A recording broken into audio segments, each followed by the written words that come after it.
কেমন লাগছে আপনার এখানে? ভালো লাগছে। আচ্ছা, এখানে বোটে চড়ে ভালো লাগছে? একটু ভয়ও লাগছে। আচ্ছা, একটু ভয় লাগছে। আচ্ছা, আপনার নামটা কি? মোহাম্মদ খালেদ বিন ওয়াহিদ। মোহাম্মদ খালেদউদ্দিন ওয়াহিদ। না, খালেদ বিন ওয়াহিদ। আচ্ছা, কোন জায়গা থেকে আসছেন? আমরা দেবপাড় থেকে আসছি। আচ্ছা, এখানে কি কি দেখছেন এসে এখানে? এনে মজা লাগছে, ছবি তুলছি।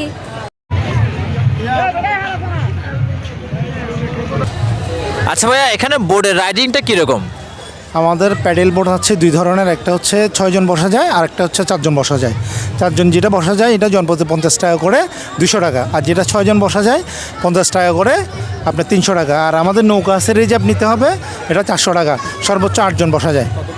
কতক্ষণ চালাবেন? আমাদের প্যাডেল বোট হচ্ছে সময় হচ্ছে 15 মিনিট করে এখন, ঠিক আছে। আর নৌকার কোনো সময় নেই, নির্দিষ্ট সীমানা আছে, সীমানা পর্যন্ত যে ঘুরে আসবে, মাঝি ঘুরে নিয়ে আসবে। আচ্ছা, এখানে সারাদিন কোন কোন টাইমে চলে এখানে? সকাল ওপেনিং শুরু করে ক্লোজ পর্যন্ত। আচ্ছা, ঠিক আছে।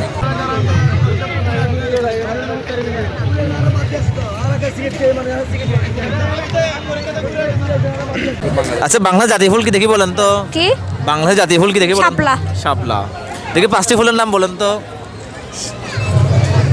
শাপলা, গোলাপ, শাপলা, গোলাপ। তো আজকে আমরা আপনাদেরকে দেখানোর চেষ্টা করেছি চট্টগ্রামেরই একটি দর্শনীয় একটি স্থান ডিসি পার্কে ঘুরে ঘুরে, এবং দর্শকদেরও মতামত নেওয়ার চেষ্টা করেছি ওনাদের সেখানে কেমন লাগছে। তো আপনাদের উদ্দেশ্যে একটা কথাই বলতে চাই, অন্ততপক্ষে যদি এখানে যারা আসবেন তারা পরিবার নিয়ে আসলে তারা খুবই খুবই ভালো সময় আপনারা এখানে কাটাতে পারবেন।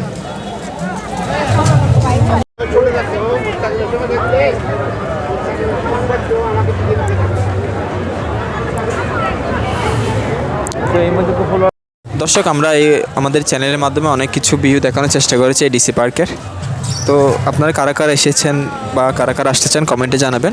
আশা করি এই চট্টগ্রামের যে ডিসি পার্কের সৌন্দর্যের মতো কিছু বলবা, তোমরা কিছু বলবা?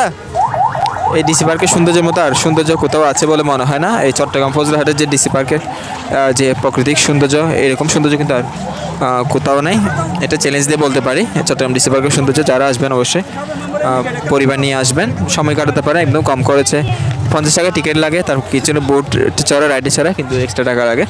তারপরে যাদের কম টাকা আসতেছেন এই যে ফজলহাট ডিসি পার্কে আসতে পারেন। তো কীভাবে আসবেন সেটা কমেন্টে জানাতে পারেন, কে কোন জায়গা থেকে আসতে চান কমেন্টে জানাতে আমরা বিস্তারিত তথ্য দেবো আসার জন্য। ধন্যবাদ, ভালো থাকবেন, সুস্থ থাকবেন, আসসালামু আলাইকুম।